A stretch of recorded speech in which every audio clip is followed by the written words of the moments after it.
Hey, I'm Drew, and this is the Drew Peterson Podcast, home to one chairlift ride, ski pole microphone, and real story at a time. This chairlift chat is with Jake Moe, and boy is this one pure gold. Jake and his brother Dave founded a little publication called Powder Magazine back in the winter of 1972-1973. And on top of founding Powder, I have to tell you that Jake is one of the most passionate skiers I've ever met.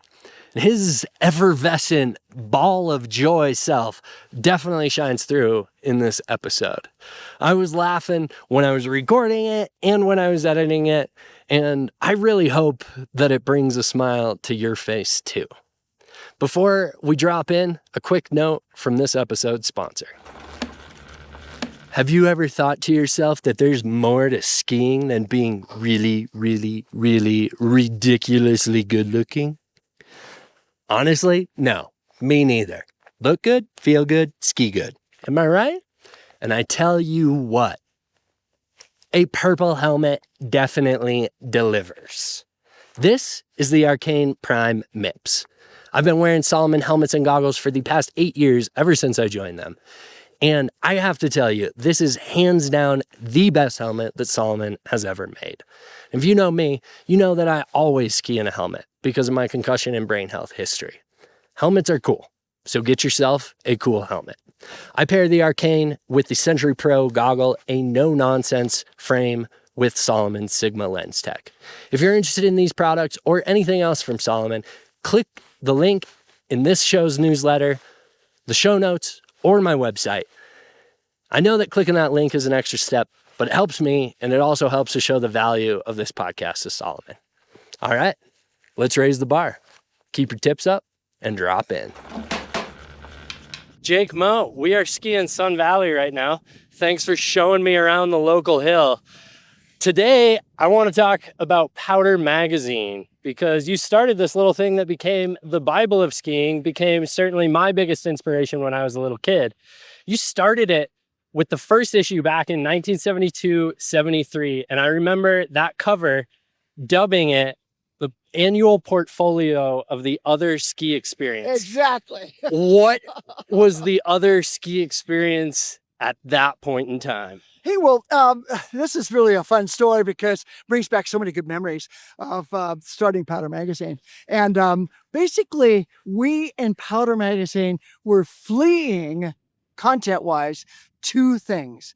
We were fleeing racing, which was packing all the other magazines, and we were fleeing instruction, with the whole concept being, hey, Powder readers know how to ski. They don't need a dang lesson from some ski school guy.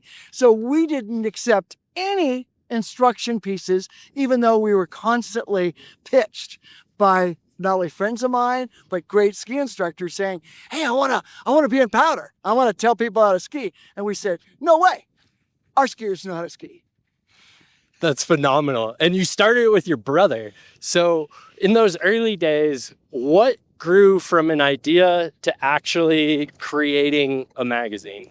Well, this is really a fun story because back in the 1950s, Baldy here at Sun Valley gave Warren Miller the inspiration to start Warren Miller Productions. And that was in the 50s. And then the 60s came along, and Barrymore became so inspired with all the guys from the Performers just ripping this hill. And so consequently, Barrymore started his ski films with the inspiration of this mountain. So in the 70s, Baldy gave us the inspiration to start Powder. Now, why is it called Powder when Alta is really the Powder Mountain and Sun Valley isn't? Well, the reason for that is that I was a ski patrolman from 68, 69, 70, 71. And my favorite route as a ski patrolman with my cross on the back of the jacket, that ski patrol cross, my favorite route was constantly in the trees in the Powder. And so whenever the ski school director, as the ski patrol director asked, well, what run did I cover? I said, oh, I covered just really important runs. Where? In the trees. And I was skiing Powder. So to me, I really didn't know that Sun Valley lacked what Alta had because I was in the Powder all the time.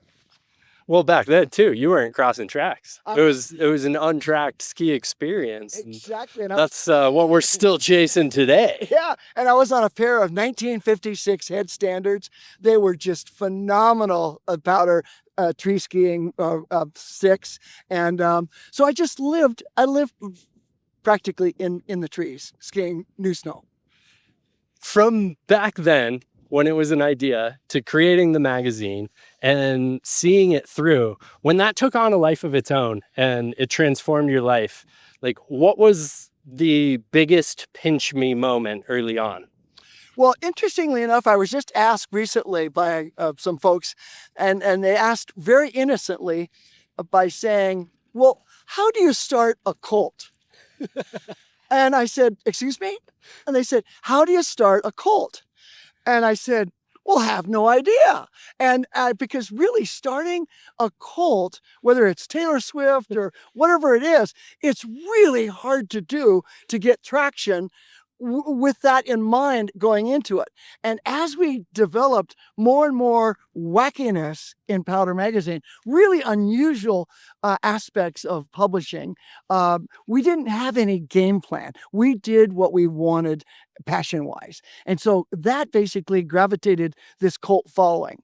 And so when that happened, the key indicator for me is I went into New York to sell an ad to a ski company that was represented by a big ad agency.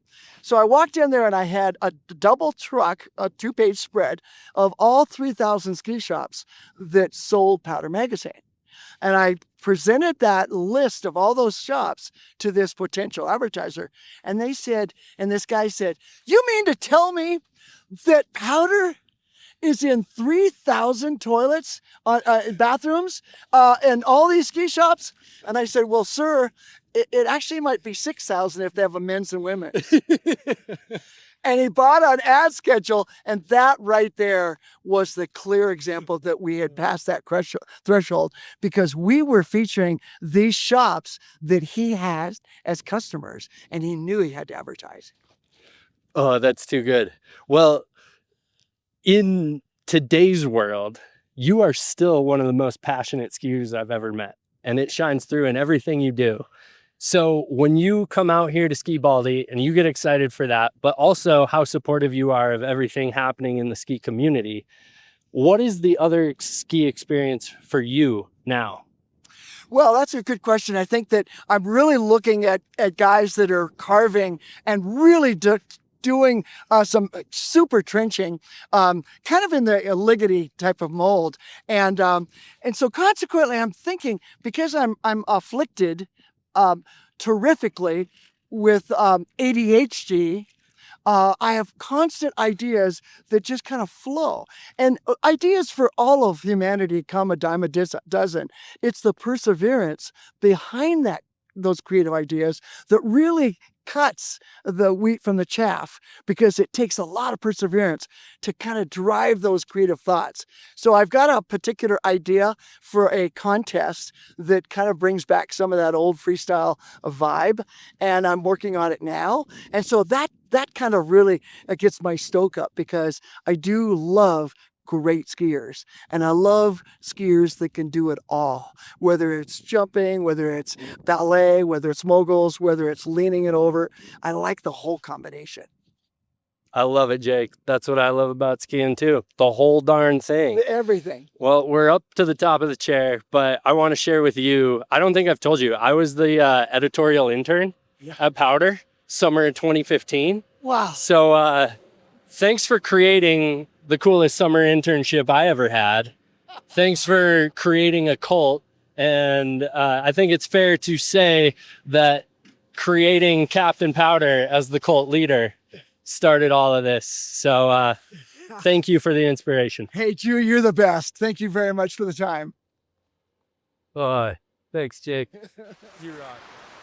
Thanks to Jake for joining me for a chairlift chat. And whoo, I told you, Jake is an absolute ball of joy. Now, my greatest takeaway from that conversation personally was that Powder Magazine only became what it was and what it is because Jake and his brother stayed true to doing things their way. And as you can tell, I think that's how Jake still does it. Now, you can, of course, follow Powder Magazine and all that they're up to today, but you can most likely find Jake by skiing Sun Valley and looking for his smile all over the hill. Thanks to this episode's sponsor, you can always check out all of the show's sponsors and any discounts that they're offering to you as a listener via my Substack or my website. I really appreciate you being here, and I really appreciate if you stick around. Check out some more episodes. So you can follow me on Instagram at Drew Peterski, subscribe to the show's newsletter via Substack, and you can follow or subscribe to the show wherever you listen to or watch your podcasts. Whew, I'm getting better at this whole spiel thing, if I don't say so myself.